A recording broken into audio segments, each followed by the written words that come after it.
Ladies and gentlemen, I know some of you can tell that there are problems in opposition and that the chances of the opposition remaining together to 2027 or maybe between now to the end of 2026, the chances of this team working together are minimal. And let me tell you, these people have been meeting all along, but there's nothing tangible they came up with until recently when they said their spokesperson is none other than Mukisa Kitui. A decision which also was opposed by some of the leaders within the opposition. That was a clear indication that there are disagreements, there are problems. Also, ladies and gentlemen, the language of that we are talking, we are negotiating is no longer there. So there are problems within the opposition as we speak today. And what are the major causes of the problems within the opposition? Number one is the issue with the formula. The formula for them to come up with the flag bearer, I don't think there's any except nominations. I don't think there's any except nominations. That's the only way people can be able to be settled. A formula is important for them to settle on who is going to be the best flag bearer to face President William Ruto. But the flag bearer must be the most popular leader within the opposition. Number two reason I think is history. If you look at someone like Kalonzo Musyoka, he has been supporting people along Raila thrice. This gentleman right now, if he's in opposition, already there are hopes with the Kama region that Kalonzo Musyoka can be given the chance to be the flag bearer.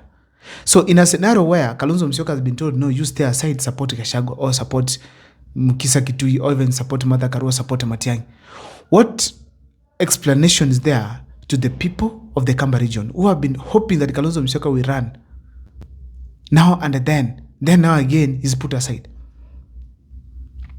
There'll be no way you can explain to them and tell them this is what happened.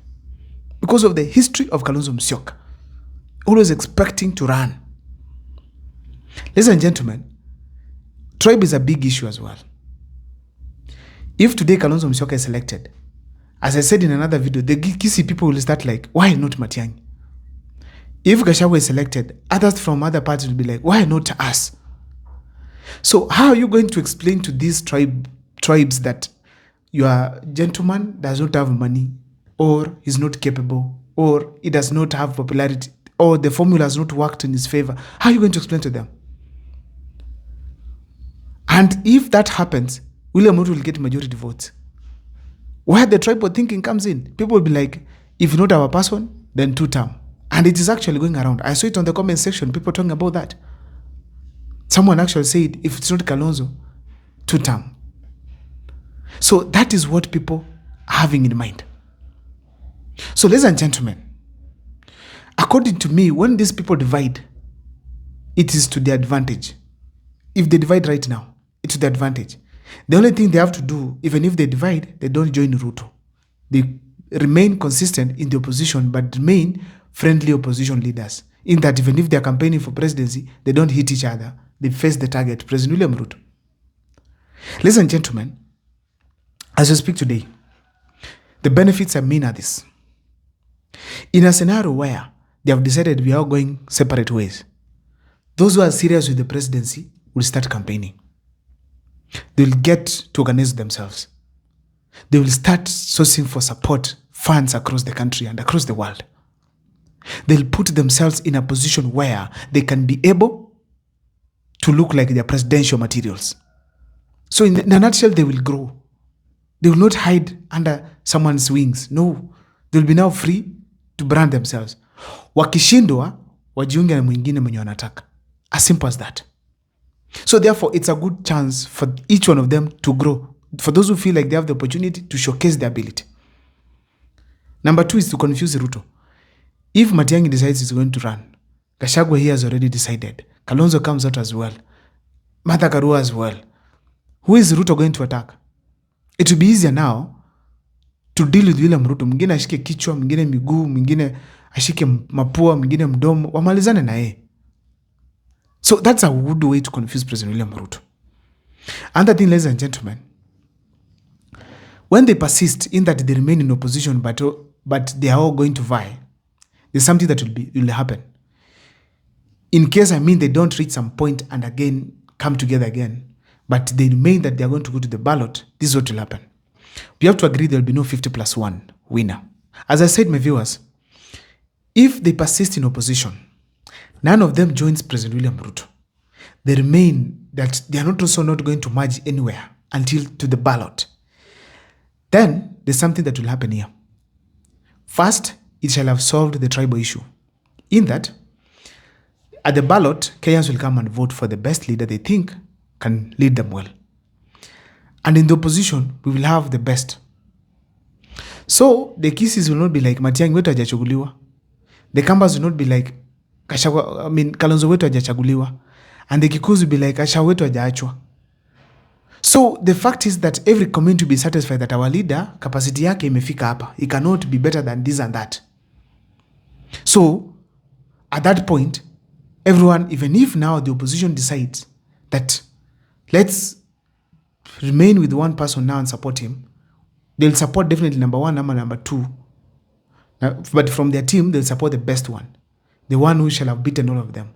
And as a result, ladies and gentlemen, we will have a very good choice for the people of Kenya, in that a nomination shall have occurred from the first round of the election. So in 50+1, they all come together and support the leader that is above them. So the tribal thinkings will come down, because now their leader has been subjected to the test and he has not emerged as the best. That is how it's going to happen. So eventually we are going to have satisfaction within the tribal. So someone is not say that I'm not going to vote for Ruto because you did not consider my candidate. No, your candidate will be subjected to the people and is not the best. So the best thing, even if these others now decide to join one person who has emerged at the best, the tribal people, his tribesmen will as well also support that particular candidate. That is important. It will enable us come up with the best candidate to face President William Ruto in round 2. Ladies and gentlemen, that's the best formula. There is no other formula that the opposition can use to find the best candidate. If you talk about the numbers at the table, which numbers will you bring without an election, without a nomination? Which scientific method can tell you this and that? Abel will vote for you, Kamau will vote for you, Njoroge will vote for you, Mora will vote for you, Anyango will vote for you. Nobody can be able to come up with such a kind of a statistic. It can only happen at the ballot. So let them make the first round a nomination. As simple as that. But in good luck, by good luck also, Kenyans can decide to choose one of them to be the president in the first round and win with the 50+1. It's possible. Others can also decide to win 50+1.